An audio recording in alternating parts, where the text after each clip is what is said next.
आज़ादी के 75 साल मना रहे हैं।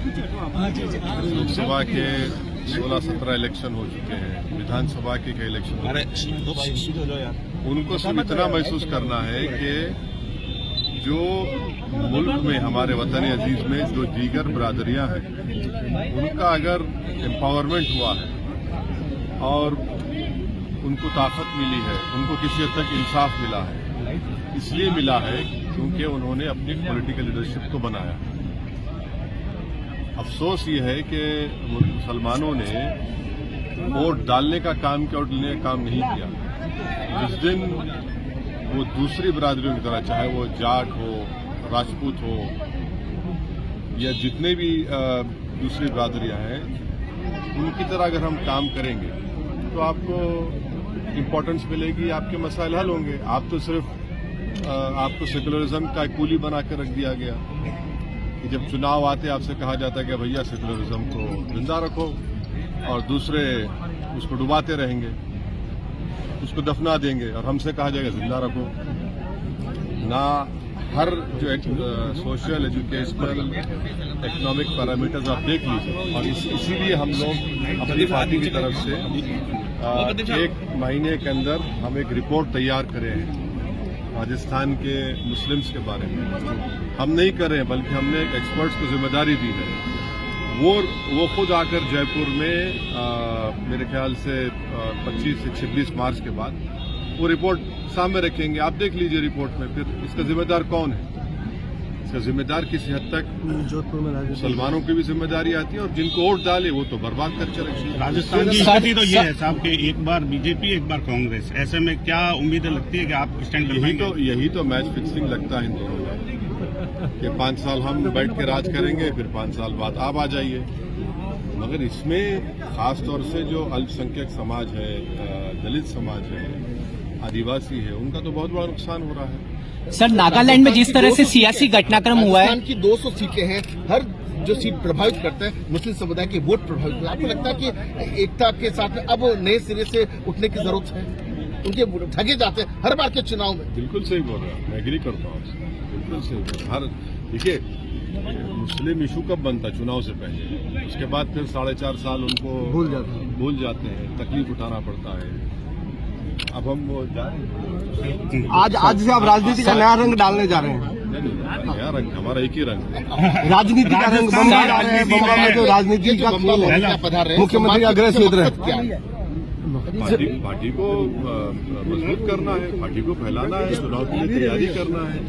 आप लोग इतना ताज्जुब में क्यों हैं? सर, नागालैंड में जिस तरह से सियासी घटना बहुत जल्दी होगा, बहुत जल्दी होगा। क्या इसको नजर आ रहा है? क्या इसको नजर आ रहा है सर आपको?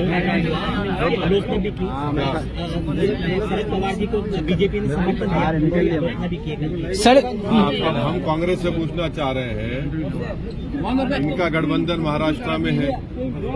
अब कांग्रेस को सेकुलरिज्म याद नहीं आता, कांग्रेस को फिरका परस्ती याद नहीं आती, कांग्रेस को बीजेपी का पूरा एजेंडा याद नहीं आता।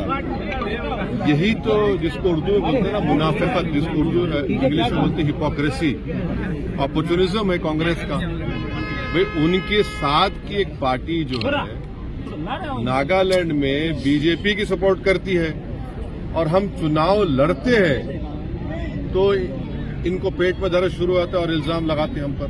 बोलना चाहिए, अशोक गहलोत को बोलना चाहिए, उनके तो बड़े अच्छे संबंध हैं राष्ट्रीय कांग्रेस से, कि कैसे उनकी पार्टी बीजेपी, उनकी साथी पार्टी बीजेपी को सपोर्ट कर रही है। भाई, ये पॉलिसी आप देखिए, यही तो हम कह रहे हैं कि आप 24 में कैसे हराएंगे बीजेपी को। आप खुद तो भरतनाट्यम कर रहे हैं पॉलिटिक्स का। मुख्यमंत्री के गृह क्षेत्र में सेंध आज से शुरुआत हो रही है। राजस्थान के मुख्यमंत्री अशोक गहलोत का गृह क्षेत्र है, वहाँ बम्बा एक बहुत बड़ा वोट बैंक है उनका। टोंक भी गए थे हम, अभी जगह जाएंगे। लेकिन ये सब सीएम होम टाउन है यहाँ। नहीं, ये देखिए, ये जो लैंग्वेज है ना होम टाउन की, फ्यूडल है सर। ये राजस्थान का हिस्सा है। 9 साल के मोदी जी के राज में क्या मुस्लिमों का मर्म और दर्द को समझा गया है? देखिए, अभी जो बजट आया है उसमें 40% बजट कम कर दिए मोदी जी माइनॉरिटी मिनिस्ट्री का। उन्होंने प्री मैट्रिक स्कॉलरशिप को, मौलाना आजाद ने फेलोशिप को बंद ही कर दिया। स्कॉलरशिप के पैसे कम कर दिए।